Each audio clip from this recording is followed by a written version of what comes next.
নমস্কার বন্ধুরা, এজিএম রূপা কিচেনে অনেক অনেক স্বাগত জানাই। আবারও চলে আসলাম দারুণ স্বাদের পিঠার রেসিপি নিয়ে। আশা করি সবাই ভালো আছেন। আজকের রেসিপি সবারই প্রিয় পাটিসাপটা পিঠা রেসিপিটি শেষ পর্যন্ত দেখার অনুরোধ রইল।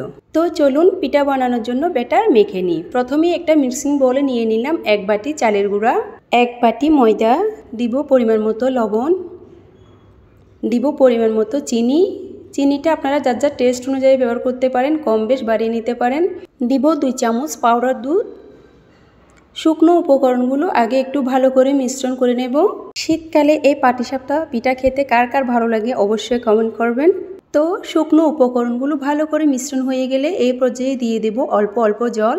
এখানে আপনারা চাইলে তরল দুধ দিয়েও ব্যাটারটা ভালো করে মেখে নিতে পারেন, বা এটা আমি জল ইউজ করেছি। দেখতে পাচ্ছেন অল্প অল্প জল দিয়ে ভালো করে ব্যাটার মেখে নিতে হবে। একসাথে জল বা তরল দুধ দিতে যাবে না, তাহলে কম বেশ হয়ে যেতে পারে। এই ব্যাটার এভাবেই মিশ্রণ করতে হয় অল্প অল্প জল দিয়ে। তো দেখুন এখানে আমি একটা চামচ নিয়ে দেখিয়ে দিচ্ছি। ব্যাটার কি পর্যায়ে আসলে আপনার ব্যাটার মাখা ফাইনালি হয়ে গেল। এখন রেখে দেব 30 মিনিট রেস্টে। চলে আসলাম 30 মিনিট পর, দেখতে পাচ্ছেন। তো চলুন পিঠা বানানো শুরু করি। আমি আগে একটা তাওয়া চুলার উপর বসিয়ে দিয়েছিলাম, দেখতে পাচ্ছেন। তাওয়া গরম হয়ে গেলে এই পর্যায়ে একটু তেল ব্রাশ করে দিব। আমি এখানে একটা পরিষ্কার কাপড় নিয়েছি, আপনারা চাইলে ব্রাশ দিয়েও দিতে পারেন তেল। তো তেলের পরিমাণটা বেশি দিতে হবে না, হালকা করে দিয়ে ব্রাশ করে দিলেই হবে। এখন তাওয়ায় দিয়ে দেব 1 চামচ ব্যাটার দিয়ে সাথে সাথে রুটি শেপে ঘুরিয়ে নিতে হবে একটু ভালো করে। দেখুন কিভাবে ঘুরিয়ে নিচ্ছি, রুটি শেপে করে নিচ্ছি, দেখতে পাচ্ছেন আশা করি। তো যারা নতুন তাদের জন্য খুবই সহজ হবে আজকের রেসিপি বুঝার। দেখুন এভাবে ঘুরিয়ে নিয়ে একটু হালকা সেদ্ধ হয়ে আসলে দিয়ে দেব নারকেলের পুর। আপনারা চাইলে এখানে ক্ষীর বানিয়ে দিতে পারেন, আমি নারকেলের পুর দিয়েছি। আপনাদের স্বাচ্ছন্দ্যবোধ যেটা ইচ্ছে হয় সেটাই ব্যবহার করতে পারেন, কোনো সমস্যা নেই। তো দেখুন নারকেলের পুর দেওয়া হয়ে গেলে 2 কি 1 সেকেন্ড পরে একটু নেড়ে চেড়ে দেব। এই পিঠা হতে বেশি সময় লাগে না, মিনিমাম আপনার 1 কি 2 মিনিটে এই পিঠা হয়ে যায়। তো দেখুন উল্টে দিচ্ছি। তো যে কোনো প্রথম পিঠা একটু সমস্যা দিতে পারে, এটা কোনো সমস্যা না। দেখতে পাচ্ছেন যেহেতু প্রথম পিঠা, তো তারপরও অনেক সুন্দর হয়ে উঠে আসলে দেখতে পাচ্ছেন। তো আপনারা চাইলে এই পিঠা ননস্টিক করতে পারেন, অনায়াসে একদম উঠে যাবে, একটু নিচে লেগে যাবে না। দেখুন একই পর্যায়ে আবারও দিয়ে দিলাম, আবার একটু রুটি শেপে ঘুরিয়ে নিচ্ছি, দেখতে পাচ্ছেন। একটু হালকা সেদ্ধ হয়ে আসলে আবারও দিয়ে দেব নারকেলের পুর। তো সেম প্রসেসে আপনাদেরকে 2-1টা করে দেখিয়ে দিচ্ছি। তো এখানে একটা কথা বলি, আপনারা কী রকম পিঠা খেতে চাচ্ছেন এটা আপনাদের উপরে নির্ভর করে, অর্থাৎ পিঠা বানানোর উপর নির্ভর করে কী রকম পিঠা খাবেন। অর্থাৎ যদি লাল খেয়ে থাকেন তাহলে একটু চুলার আঁচ একটু বাড়িয়ে লাল করে নিতে হবে।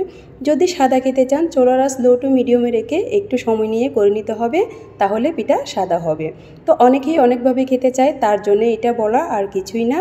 বাট আপনাদের যেটা ভালো লাগে সেটাই আপনারা করতে পারেন। তো দেখুন হয়ে গেল সেম প্রসেস 3টা পিঠা।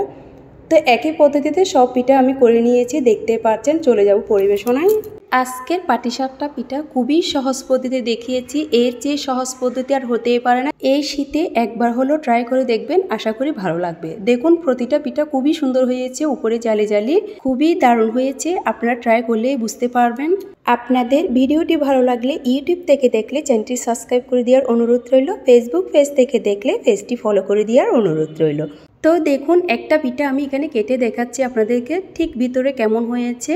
এই শীতে পাটিসাপটা পিঠা খাওয়ার মজাই আলাদা, আপনারা ট্রাই করলে বুঝতে পারবেন। দেখুন কতটা জুসি হয়েছে ভিতরে, পিঠা খুবই লোভনীয় হয়েছে, আপনারা নিজেরাই দেখতে পাচ্ছেন।